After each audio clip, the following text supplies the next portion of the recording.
Hey everyone, it's Pat from Barnside Landscaping. Thanks for joining and enjoy the video. I'm just going to talk a little bit about who we are and what we do. Currently we are in the middle of winter, probably actually on the tail end of winter, thanks to Puxatawny Phil. We currently have a massive parking lot that we do. It was a lot that was given to us the day before Thanksgiving. And the Northeast got hit with a storm on Thanksgiving that kind of dodged my area, but we were close. And as you can see, we are currently using a bad boy 3026H as our snow removal piece of equipment. It's an open station and we get criticized for that 24/7. We get told we're using the wrong piece of machinery 24/7. Everyone keeps telling us we can't do it with this piece of machinery. But as you can see through this video, we can handle it. It requires a little bit more time, probably a lot more time, but it does require some extra time. It requires a little bit of extra planning and extra thinking, but we can certainly do it. And, I started this channel because I was blown away when I started using this machine to clear equipment, or this piece of equipment to clear snow. I was truly amazed by its capabilities. And everyone told me, oh, you need a skid steer. You need something 10,000 pounds. You need a 906, a Cat 906, a 910. And I knew it wasn't our budget. I knew that it would not make sense for this winter when we are trying to make money, and when we're also already have a machine that can most likely do it. We have equipped it with a 60-inch pusher, a 5-foot pusher. My biggest regret with this piece of equipment is that pusher. I fully believe that we could have dealt with a 6-foot pusher. I think it would have done us a lot better all season long with a 6-foot pusher. And one thing that I've learned as I join this endeavor of commercial snow removal is that it's not the snow pushes themselves that are heavy on machines. It's when you put them into piles and then try to clear the piles. That's where it becomes a problem. The 60-inch pusher is great and everything, but the 72 would have made, a lot less rows. Obviously, it's a foot bigger, so every 5 rows we save 1 pass, and it's a lot heavier, which would also help with traction. It would help with steering and some other things. As you take on the challenge of snow removal with a compact tractor, you will learn when you put it in float mode, the snow pile in front of you lifts up the tractor. So your front wheels are barely touching, so you can only move in straight lines. The bigger the pile, the worse this is. And this tractor has done an absolutely amazing job. Most times we do the big storms multiple times. We've done storms 4 or 5 inches, and it takes a little bit of time, don't get me wrong. But you will see as it continues how big these snow piles truly are. We're about a 2,600 pound machine, plus my body weight of 500 pounds.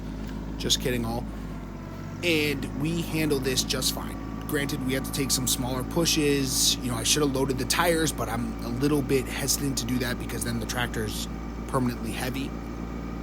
I'd rather get a ballast box, but it's a whole different ordeal. But I think we have done just fine. My couple criticisms on this bad boy 3026H is I wish I got those radial tires that John Deere has to offer. I heard those are perfect for snow removal. We currently have what John Deere calls as the R4s. And they're just not as good in snow. They do a great job in mud and whatnot, but they're not as good in snow. And you'll see that as this video comes on, our traction becomes a little bit of a problem. It becomes more of a problem when it gets a little bit icy and or slush-like snow. Here in the Northeast, we've actually had a weird winter where most of our snow was very powder-like, which was very different. So we had no problems with traction per se, but we definitely had a little bit of problems when it came to our weight. And that was our biggest concern with this tractor, was that in the open cab. But between the two of them, we've made them work. We have, done an excellent job.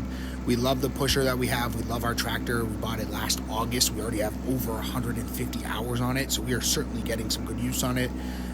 Third function, grapple, root grapple, the one that we got, the pusher, and then we have the standard bucket. The standard bucket, certainly not a top tier bucket by any means. It is thin, small. I believe it's 51 inches wide.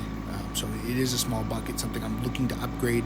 I do need a cutting edge for it, for grading and things like that. But this is my first compact tractor. I've operated and rented a bunch.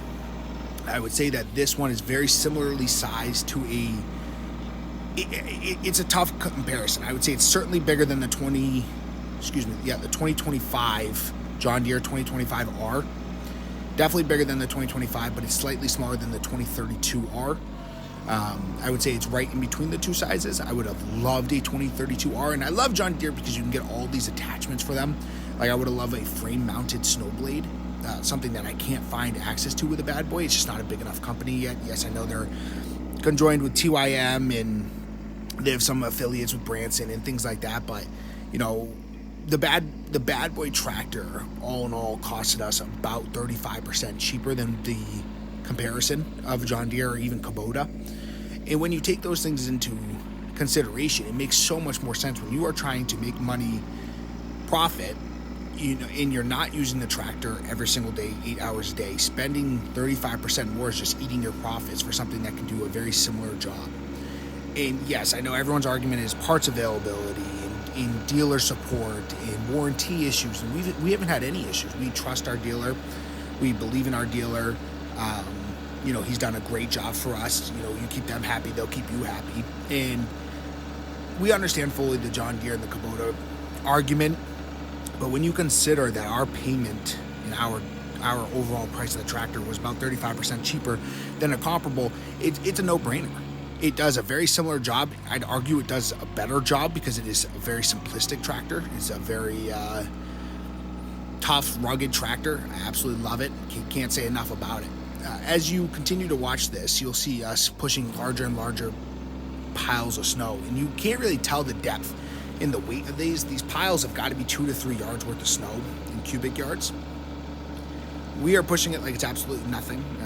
It's amazing how powerful this tractor is. I could watch it all day long. I could do this job all day long because it is so fun, despite it being really cold. We've had some cold ones where it gets very, very cold on that tractor, but overall, an absolute blast of a project. I'm excited to keep you guys along as we transition into the summer, where we are going to get into some patios, and we are going to get into some hot tub pads and some concrete work, and we're going to be using this tractor until the wheels fall off, and we're really, really excited about it. You know, a mini skid would be a great option to have as we dive into some of our other adventures, but in reality, this one gets the job done. You know, business is about making what you have work, and you know, we've done an excellent job doing that with this tractor. It's made us a lot of money when you consider how how many projects we've had with it, you know, what it can do. You know, I would have loved to have gotten the backhoe attachment on there, something that I have considered, but when you consider a backhoe attachment, you know, it's for $6 or $7 grand, or for your John Deere, it's about $9 grand at this size. You could rent a mini excavator so many times for that price. But nonetheless, I'm very excited to share this video with you. I'm really excited for you guys to watch. It's a fun video. It's so much snow. Our winter is coming to an end a little bit. This was a couple of weeks ago. I haven't been able to put the video together, but you know, more videos to come as you come with Barnside Landscaping. We're a locally owned partnership. Two guys just trying to make it work. You know, we're part-time weekend warriors. We love what we do. We love getting new equipment. We love doing some projects and making people happy. So join this video, enjoy it. We appreciate your viewership, and we look forward to talking some more. Thanks.